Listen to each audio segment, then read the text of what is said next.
तो का भाई कैसन बड़ा उम्मीद करता नहीं बढ़िया हो बोलो स्वागत बता लोग के हमारा ब्लॉग में। तो हम जाता नहीं बेरा दहवावे।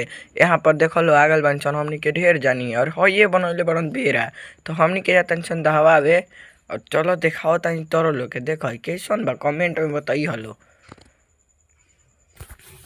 देखो तारो लो तो ये हमारा गाँव के बेरा दहवावन हो। हई देखो हई भाई कहता ब्लॉग में ले ले के तिनको ले लेनी हिंको रोक ले लेनी है। और हई हमन साकिर भाई जौन बनैले बड़न और अरबाज भाई। फिर हमनी क्या गनी ऐसा दहवावे तो देखो ई लो ले जाता लो दहवावे।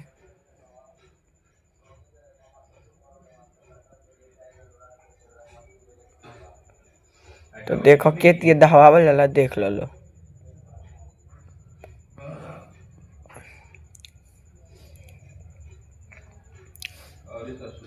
हई बाबू मोटू बाबू कहता ब्लॉग में हमारे लो जल्दी हइयो भाई के ले लेनी है।